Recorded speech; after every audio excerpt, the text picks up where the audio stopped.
So today we are going to be making a pinch cup, and to give you an idea about the amount of clay you should be starting with, about the size of your sponge, just a little bit thicker and a little bit smaller in diameter, about the size of a mandarin orange. You also need a needle tool and I think a red rib, although there are other ribs out there, but I like this one because it's just a little bit more flexible.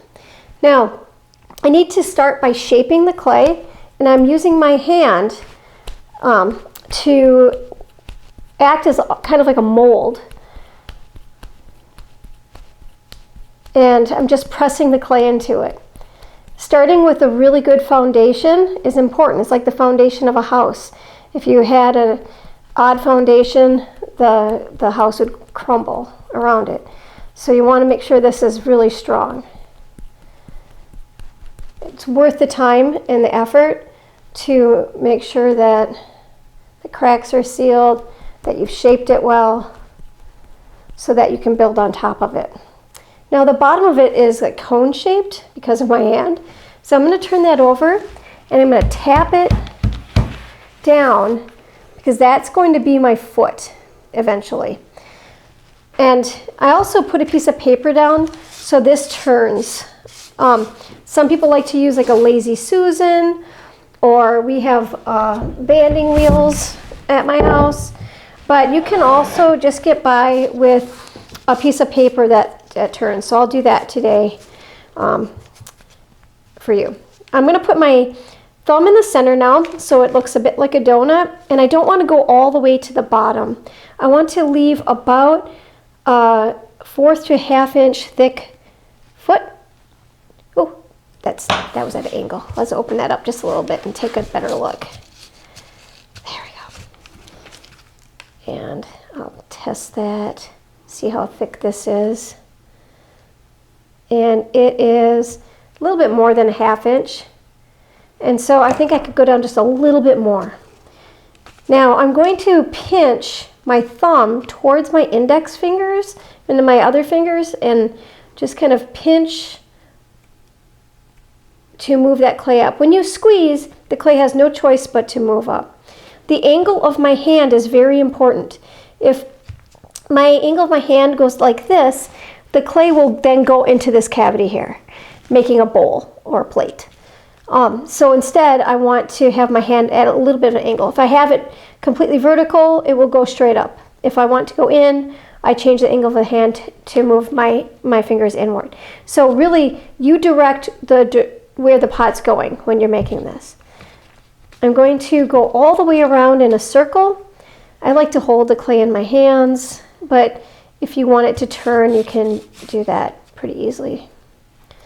So I am pinching around the bottom, and you can see the angle of my hand stays completely the same every single circle around the pot. I move up just a little bit more each time, and I'm not pinching really hard. You can see that the marks are there, but they're not super deep. If you pinch too hard, you're going to get really thick and thin spots, and that might be hard to fix later. So start off easy, and you can always increase pressure when you need to.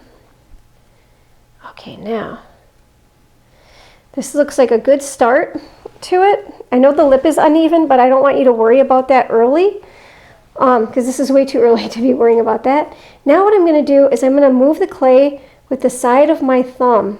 And what I'm doing is moving the clay from the raised areas into the recessed areas and sliding the clay up a little bit further. So I'm thinning the walls and at the same time making them more consistent. And that's important because if you have really thick and thin spots, you could tear through, or it could just be a weak area that doesn't hold the wall as strong. That's the way it's looking here. Now on the inside, I still have some of those pinch marks. So I'm going to set that down. I'm going to take my red rib and I'm just going to get that damp, not super wet. I'm going to have my non-dominant hand on the outside, and I'm going to smooth this in a circular motion.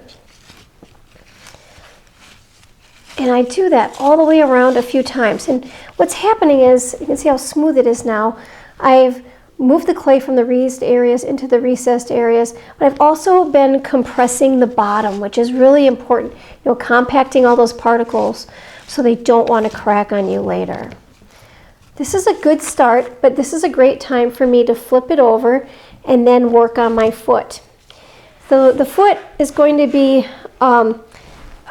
another important design component for your project, for your cup or mug. And what I'm going to do is start with my thumb in the center and my fingers on the outside, and I'm going to pinch, not very hard. I want to keep it around this thickness, same thickness as the lip, probably. And I'm going to push all the way around.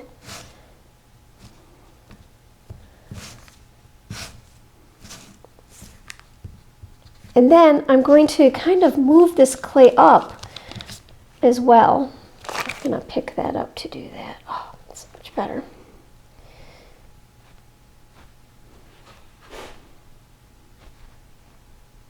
And so I'm really kind of distributing the clay. And that's kind of one of the best parts about clay, is that it moves. It's not so static like wood or metal, which I think are great mediums too, but they are different for sure. This is the easiest way to make a three-dimensional object, I think. Now, you can see the foot is a little inconsistent, so I'm going to flip this over, and I'm going to give us another round with the rib, and get that looking good. And out here, I might just kind of use my finger to define that foot just a little bit more. I can do a little bit more to it later, but right now I just want to get this to a good stopping place, because then what we're going to do is let that foot set up to leather hard.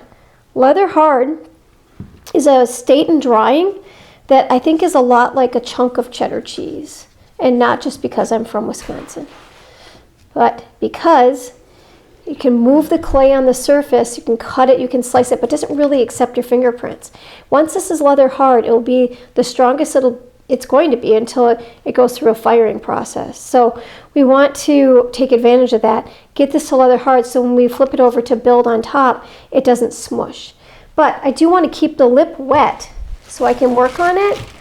And I'm going to put down a piece of plastic and keep that lip kind of wrapped up so that it'll stay wet enough for me to continue working on while this sets up just a little bit. How long do you have to let it set up? Really depends on where you are, how humid the air is, how dry your house is. All those things are important contributors. So I would suggest checking on it every half hour and then covering it up.